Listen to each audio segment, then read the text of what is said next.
bateu aí o desespero em Jair Messias Bolsonaro. Olha, o Bolsonaro aí, segundo matérias de uma colunista do Globo, que eu já falei aqui inúmeras vezes, a coisa sai direto do celular do Bolsonaro para a página do Globo, e direto dos celulares aí, ali de políticos de extrema-direita para as páginas do Globo. Segundo matéria aí dessa colunista, o Bolsonaro já avisou aí a seus amigos que ele será preso. Ele já fala, é a primeira vez aí que matérias na imprensa dizem isso, o Bolsonaro já fala aí a seus pares com naturalidade sobre uma prisão aí, ou possível prisão, nos próximos meses. Inclusive, o Bolsonaro começou a fazer pedidos a seus correligionários aí do PL, a seus amigos, sobre o que fazer no caso da sua prisão. E eu vou te falar aqui, olha, tá cheio de deputado bolsonarista que tá só esperando o Bolsonaro ser preso para sambar em cima do caixão político de Bolsonaro. Não digo caixão de ele morrer, mas caixão político, porque vai ser uma morte política para ele, a sua prisão, vai ficar incomunicável, tudo mais.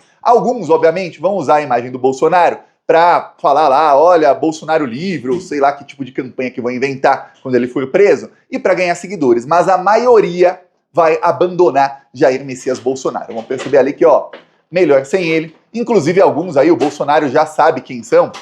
Nicolás. Alguns já estão aí querendo o lugar do Bolsonaro e o Bolsonaro está tentando freá-los ali, usando o PL, usando o Valdemar, e não está conseguindo. Está tendo inclusive uma briga aí de bastidores no PL, porque o Nicolás quer escolher alguns candidatos ao Senado. Porque o Nicolás diz aí aos líderes do PL, o que não é mentira, tá? Que ele, com o alcance que ele tem nas redes sociais, ainda mais com o algoritmo do Instagram manipulado a favor dele, ele consegue eleger alguns senadores, sim. Sem apoio de mais ninguém. Só ele, Nicolás, fazendo a campanha, ele elege alguns senadores. Então ele quer escolher alguns candidatos ao Senado que sejam aí da confiança dele. Ele também quer escolher alguns candidatos a deputado federal e estadual. Isso é mais fácil, bem mais fácil, porque são vários candidatos a deputado. E o Valdemar quer mais deputados eleitos. Já o Senado, o Valdemar tem o Bolsonaro como cabo eleitoral. Preso ou não, a família Bolsonaro ainda é um cabo eleitoral muito bom. Porém, tem ali as dúvidas, mas tudo indica que hoje o Nicolás ali na extrema-direita seja um cabo eleitoral melhor que o Bolsonaro. Em vários casos, em alguns casos talvez não, sim, mas na maioria dos casos, sim.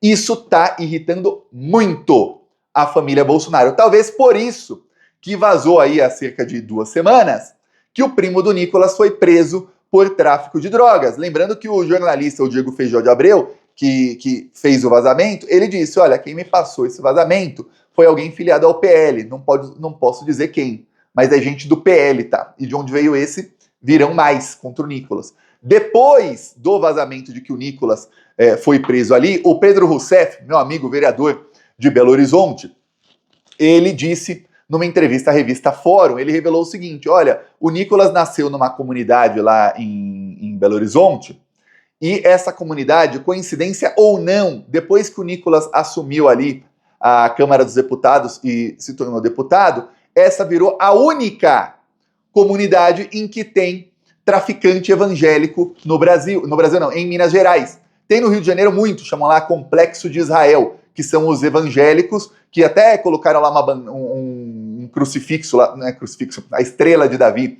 que é de Israel, crucifixo foi bom, é a estrela de Davi de Israel no alto de uma montanha, e depois a polícia tirou há algum tempo.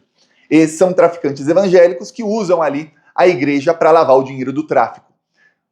Na comunidade do Nicolás, que o pai e o tio dele é o pai do traficante, primo dele, tá? E o pai do Nicolás, e eu já mostrei vídeos aqui, nem vou repetir, que o Nicolás disse que desde que ele é criança, eles faziam um acordo com os traficantes de lá, esta comunidade, nos últimos 2 anos, se tornou ali um lugar onde tem facções criminosas evangélicas. Que coisa, né? A família do Nicolás explora o evangelismo das pessoas nesse local. A família do Nicolás também, por meio do primo dele, explora o tráfico de drogas no local. Então explora evangelismo e tráfico de drogas. E aí tem facção evangélica lá. Uma coincidência enorme. Segundo o próprio Pedro Rousseff falou, ele não tem ali certeza de que isso é da família do Nicolás. Mas olha, é uma coincidência muito grande, ainda mais se lembrar que o Nicolás enviou mais da metade das suas emendas parlamentares a que ele tem direito para o tio dele, pai do seu primo traficante. Aí você vê, tudo isso só sabemos porque alguém do PL mandou a informação para um jornalista, que parece ser hoje um dos pouquíssimos jornalistas investigativos que temos no Brasil, já que você vê que a grande mídia aí não faz mais jornalismo investigativo, eles só faziam na Lava Jato quando era para fazer fake news contra o PT. Aí tinha muito. Aí, nossa, associações de jornalismo investigativo tinha umas 10 no Brasil, todas elas, hoje sabemos, eram com dinheiro da USAID, que é uma agência dos Estados Unidos. O golpe midiático contra Dilma e que levou à prisão do Lula, porque o golpe mesmo era contra a população. A Dilma e o Lula eram o escudo que tinha ali defendendo a população das maldades que seriam feitas e que foram feitas com o golpe. Aquele golpe foi financiado pelos Estados Unidos, muito pela USAID, que é uma agência aí que o Trump está tentando fechar por outros motivos. O Trump acredita que a maneira de dar golpe dele é diferente dessa aí. Pois bem, aquilo tudo aconteceu e o jornalismo investigativo morreu. Aí esse jornalista, que é um dos poucos aí que tem no Brasil, ele, que faz um jornalismo isento, ele foi lá e fez o vazamento. E aí deu ruim pro Nicolas, porque agora, pela primeira vez, o Nicolas Ferreira, que até então você pode falar, nossa, mas ele tem condenação por transfobia. Infelizmente, eu vou avisar você, plantonista, metade da população não tá nem aí para isso. Vou além. 60%, talvez 70% da população não tá nem aí para isso. Por mais que boa parte das pessoas não sejam transfóbicas, fazem vista grossa a isso, infelizmente. Então, o que tinha aí contra o Nicolas não tirava voto dele, muito menos na extrema-direita e na direita, que eles não estão nem aí para isso mesmo. Você vê que a Rede Globo não se importa do Nicolas ser transfóbico para promover o Nicolas quando ele faz um vídeo com fake news. A jornalista progressista da Rede Globo não se importou com isso aí na hora de municiar o Nicolas Ferreira com uma fake news que foi criada na Rede Globo. Foi criada, pensada dentro da Rede Globo para ele fazer um vídeo atacando o Lula. Ninguém pensou nisso. E quando fazem matérias aí exaltando os vídeos do Nicolas, ninguém cita as fake news dele e nem cita as condenações dele por várias outras coisas. Não citam. Dificilmente também a imprensa cita aí o fato do primo dele ser traficante, dele ter mandado dinheiro público para o pai do traficante e de que, como falou aí o Pedro Rousseff, o lugar onde o Nicolas nasceu, a comunidade que ele nasceu, se tornou aí a única no estado de Minas Gerais que tem facções evangélicas. Ninguém explora essas coincidências, o jornalismo investigativo morreu. Quando não é para bater no PT com fake news, morre o jornalismo investigativo. Teve aí um lampejo de jornalismo investigativo na semana passada, quando uma jornalista bolsominion, dessas aqui que eu falo todo dia, que a notícia sai do celular do Bolsonaro para a página do Globo, essa jornalista aí falou quanto custava até o café do hotel do Lula. Só que ela esqueceu ali, aliás, ela omitiu porque é canalha, na matéria dela, de falar que quem pagou a hospedagem do Lula foi o governo francês. Isso aí eles não falam, porque aí não... Aí quebra a narrativa, né, da Rede Globo. Quebra, né? Pô, o Lula indo para a França trouxe 100 bilhões em investimentos, a gente vai falar ainda que quem pagou a hospedagem foi o governo francês. Pô, não, pô, a gente tem que esquecer os 100 bilhões e falar que ele tá gastando muito. É isso, pô. É isso aí que a Globo fez. Pois bem, voltando aí, você vê aí o desespero do Bolsonaro com o Nicolas Ferreira, porque ele acredita que o Nicolas vai fazer um apagamento do Bolsonaro. Mostrei aqui num vídeo de ontem como o Nicolas, numa comissão ali em que ele estava atacando o Haddad, ele não citou o governo Bolsonaro para elogiar o Bolsonaro nenhuma vez. Toda vez que ele comparava o governo Lula com fake news com o governo Bolsonaro, ele falava de superávit, disso, daquilo, ele falava governo anterior. Governo anterior. Governo anterior, que vocês sabem bem o nome. Por que não falava Bolsonaro? Olha, o Bolsonaro foi melhor que o Lula. Bolsonaro foi melhor que não sei o quê. O Bolsonaro teve resultados melhores que o Lula. Ele não falava isso. Falava, o governo anterior foi melhor. Governo anterior isso, governo anterior aquilo. E aí depois eu mostrei aqui a lapada que o Haddad deu no Nicolas, mostrando que os dados dele estavam completamente errados. Que é fácil você ter um dado aí de que o Brasil deu lucro no governo se você tirar 92 bilhões de calote da conta e você tirar mais 70 bilhões de calote aos governadores na conta e se ainda tomar mais não sei quantos bilhões ali e ainda vender patrimônio público por mais de 100 bilhões. Aí é fácil você falar que deu lucro. Você está vendendo patrimônio público, está dando calote em todo mundo, aí pô, deu lucro. Aí quando o governo Lula tem que pagar as dívidas que o Bolsonaro deixou, aí fala, deu prejuízo. Pô, mas a dívida é do governo anterior. Então é isso aí. E a imprensa, obviamente, sempre do lado do Nicolas nessa aí. Mostrar até o Haddad detonando o Nicolas, mas eu consegui ver aí jornalista da Globo falar por mais de 10 minutos criticando o que fez o Nicolas contra o Haddad, sem citar o nome do Nicolas, sem citar o nome do Carlos Jordi. Falava, os dois deputados de extrema-direita, nem extrema-direita, dois deputados do PL. Que coisa, nossa imprensa, hein? Pois bem, acontece o seguinte, agora o desespero do Bolsonaro se dá por dois motivos. O primeiro, o processo está andando mais rápido do que ele imaginava.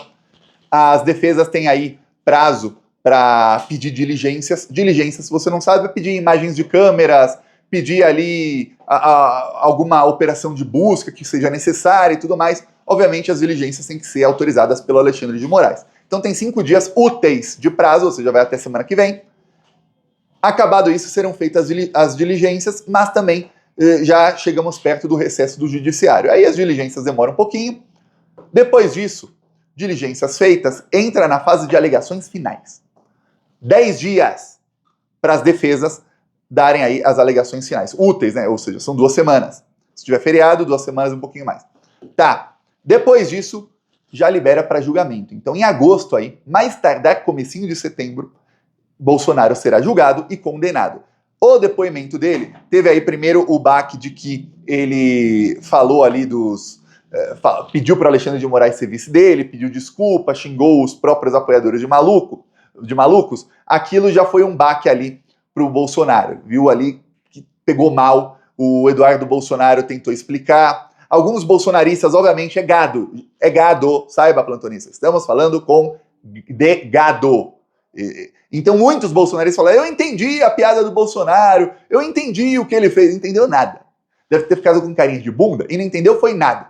Mas outros já pularam do barco aí do Bolsonaro. Só que o que pegou mesmo é que inúmeros juristas, e aí de vários veículos, até vi matéria no Estadão, e olha que o Estadão bolsonarizou 100%, disseram que o Bolsonaro se complicou no depoimento. Por que o Bolsonaro se complicou? Eu vou te mostrar o trecho, que é um dos trechos-chave que fizeram o Bolsonaro se complicar. Tem alguns, tá? Tem 4 ou 5 aí que foram onde o Bolsonaro se entregou. Mas esses aí, todo mundo falou, isso é uma confissão. O Bolsonaro acabou de confessar o crime e o motivo do crime. Vou te mostrar. O senhor está dizendo que a cogitação, a conversa, o início dessa questão de Estado de sítio, Estado de defesa, teria sido em virtude da impossibilidade de recurso eleitoral, é isso?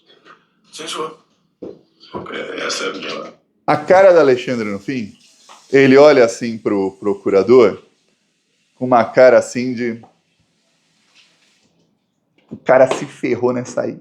Eu vou te dar o contexto desse momento do depoimento, que foi onde o Bolsonaro mais se ferrou, mas não é o único, tá? São outros aí que ele se ferrou, que eu já mostrei em outros vídeos.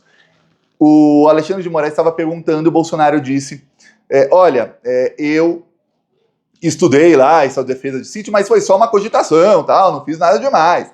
Aí o Alexandre de Moraes perguntou de novo, e eu mostrei aqui o Bolsonaro falando que ele, a tal minuta do golpe, que o Bolsonaro disse que não conhecia, o Alexandre falou, como que não conhecia? Tava lá, na sua casa. Aí ele falou, mas e tinha uma outra minuta do golpe que o Bolsonaro disse que mostrou num telão, numa reunião com os generais. Você fez reunião, tinha até minuta do golpe. Você tá falando que não é crime? Aí ele fala, peraí, por que você fez aquilo? Aí o Bolsonaro explicou, porque eu tentei um recurso eleitoral e aí impuseram uma multa de 22 milhões ao PL. Vamos lembrar o recurso eleitoral que o Bolsonaro fez? Que, inclusive, eu vou te falar, a Polícia Federal indiciou o Valdemar Costa Neto e o Procurador-Geral da República foi covarde e não denunciou o Valdemar, que era para ele estar no banco dos réus também. Ficou provado pela Polícia Federal, com mensagens e tudo, que aquele plano do PL questionar o resultado da eleição, e vamos lembrar, eles questionaram só as urnas em que o Lula ganhou. E só do segundo turno. Disseram, olha, tem um relatório aqui do Instituto Voto Livre, IVL, uma coisa assim, que diz que os votos aí das urnas não são assegurados. Então, estamos questionando aqui os votos das urnas tal e tal, que são as urnas onde o Lula ganhou. As outras não questionamos, não, onde o Bolsonaro ganhou. E do primeiro turno, não. E no segundo turno, só na eleição para presidente, de governador, não. Peraí. Se tem fraude de uma coisa, tem fraude em tudo. Você não confia na urna por uma coisa, não confia em nada. Não, só para isso. Foi bem canalha, assim, que era para criar um motivo ali para que o pessoal que estava na frente dos quartéis, os malucos, para que os malucos se inflamassem ainda mais. O Alexandre de Moraes, então, em vez de ele só negar o recurso, ele impôs uma multa de 22 milhões de reais. Aí o Valdemar disse ao Bolsonaro, olha, eu não vou mais fazer pedido. O Bolsonaro disse ao Alexandre que, olha, se não tivesse imposto a multa, a gente ia fazer mais 2, 3 recursos até esgotar os recursos e acabou. não estaremos aqui hoje. Alguém acredita no Bolsonaro? Não, né? Aí o Alexandre falou, então, na verdade, você queria fazer pelo caminho das 4 linhas, ia ficar protocolando um monte de recurso. Cada um que é negado, eu sei, você sabe, o Alexandre também, os bolsonaristas iam se inflamar mais, dizendo, olha, é perseguição, olha, já tentou tudo nas 4 linhas, agora vamos. Pois bem, o Alexandre falou, então você começou a discutir estado de defesa e de sítio diante da impossibilidade de recurso eleitoral. Não podia mais recorrer, né, porque levou uma multa. Aí ele, então você confirmou que você queria dar golpe de Estado, você queria impedir o Lula de assumir de qualquer maneira. Você fez um recurso dizendo que a eleição foi fraudada e que tinha que anular todos os resultados das urnas onde o Lula ganhou. E só deixar onde você ganhou, ou seja, para você assumir o Lula não. Como isso foi negado, aí você tentou dar golpe. Bolsonaro sofreu um baque muito grande depois do depoimento, quando foi avisado aí, e aí não é só os advogados dele tentam, obviamente, animá-lo, que é o papel de um advogado, é tentar animar seu cliente, né? Em partes, às vezes. Mas o fato de que outros advogados, vários veículos de imprensa, começaram a falar, olha, o Bolsonaro se complicou muito, muito no depoimento. Aí ferrou, né? Aí já avisou aos seus pares que vai ser preso e já pediu aí que eles encampem aí a bandeira de defendê-lo até o final. Ele acredita que se for feita uma pressão muito grande no Supremo Tribunal Federal, ali nas ruas e tudo mais, ele quer que vão para as ruas aí pedindo sua liberdade, ele acredita que ele vai ficar no máximo alguns meses preso e que antes do Natal ele já vai para uma domiciliar, porque ele tem muitos problemas de saúde, alega ele. Ou seja, o drama dele de saúde é exatamente para evitar uma prisão. E vamos ver aí quanto tempo ele vai ficar em prisão. Eu espero que fique até que joguem a chave fora e que você vai falar, mas eu vou morrer na prisão. Eu falo, já sou a favor, não precisa me dar mais argumento para me convencer não, viu? Peço aí a inscrição no canal de quem não é inscrito e avisar os plantonistas que deu uma melhorada aqui no Plantão Brasil. Graças ao engajamento dos plantonistas e das plantonistas, os vídeos voltaram a aparecer aí para quem não é inscrito. Ainda não na velocidade que estava antes, mas voltou, viu? Muito obrigado a todas e a todos os plantonistas. Pensa aqui numa comunidade que é forte na internet, é a de plantonistas. Falou!